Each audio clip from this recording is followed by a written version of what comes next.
বাংলাদেশ সেনাবাহিনী সম্প্রতি 14.5 millimetre অ্যান্টিম্যাটেরিয়াল sniper rifle ক্রয়ের লক্ষ্যে একটি ইভ্যালুয়েশন নোটিশ ইস্যু করেছে। এই শ্রেণীর স্নাইপার রাইফেলগুলো মূলত দীর্ঘ দূরত্বের নিখুঁত শুটিংয়ের পাশাপাশি শত্রুপক্ষের আর্মড ভেহিকল, হালকা ট্যাঙ্ক, ফোর্টিফাইড স্থাপনা এবং গুরুত্বপূর্ণ সামরিক সরঞ্জাম অকার্যকর করার জন্য ব্যবহৃত হয়। আধুনিক যুদ্ধক্ষেত্রে এ ধরনের অস্ত্রকে কৌশলগত ফায়ার পাওয়ার বৃদ্ধির একটি গুরুত্বপূর্ণ উপাদান হিসেবে বিবেচনা করা হয়। 14.5 মিলিমিটার অ্যান্টিম্যাটেরিয়াল রাইফেল মূলত সাধারণত স্নাইপার রাইফেলের চেয়ে অনেক বেশি শক্তিশালী এবং এর বিধ্বংসী ক্ষমতা ব্যাপক। এই রাইফেলগুলো কেবল শত্রু সেনা নয়, বরং শত্রুর হালকা সাজোয়া যান, কমিউনিকেশন সিস্টেম বা র্যাডার স্টেশন, পার্ক করে রাখা বিমান কিংবা হেলিকপ্টার এবং কংক্রিটের বাংকার ধ্বংসে ব্যবহৃত হয়। এর 14.5x111 মিলিমিটারের কার্তুজ 2000 মিটারের বেশি দূরত্ব থাকা লক্ষ্যবস্তুতে নির্ভুলভাবে আঘাত হানতে পারে এবং লক্ষ্যবস্তুর 10 মিলিমিটার থেকে 30 মিলিমিটার পুরো আর্মার প্লেট অনায়াসে ভেদ করতে পারে।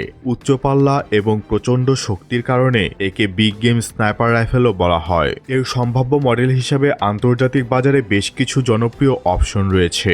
দক্ষিণে বিখ্যাত ডানেল NTW-20, আজারবাইজানের শক্তিশালী ইস্তিগলাল IST 14.5 এবং ইউক্রেনের অত্যাধুনিক স্নাইপেক্স এলিগেটর বা স্নাইপেক্স টিরেক্স মডেলগুলোও বর্তমানে যুদ্ধক্ষেত্রে অত্যন্ত কার্যকর প্রমাণিত হয়েছে। উদাহরণস্বরূপ যদি ইউক্রেনের স্নাইপেক্স এলিগেটরের কথা বলি, 14.5x114 মিলিমিটার ক্যালিবারের এই স্নাইপার রাইফেল সিস্টেমটি বিশ্বের অন্যতম শক্তিশালী এবং লং রেঞ্জের স্নাইপার রাইফেলের মধ্যে গণ্য হয়। প্রায় 25 কেজি ওজনের এই ভারী স্নাইপার রাইফেলটি মূলত কাউন্টার ভেহিকল অ্যান্টি-ম্যাটেরিয়াল মিশনের জন্য ডিজাইন করা হয়েছে, যেখানে সাধারণ স্নাইপার রাইফেলের সক্ষমতা যথেষ্ট নয়। এই রাইফেলটি 4 কিলোমিটার দূরের লক্ষ্যবস্তুতে আঘাত হানতে সক্ষম এবং দীর্ঘ পাল্লায় এর অ্যাকুরেসি ইতিমধ্যে প্রমাণিত।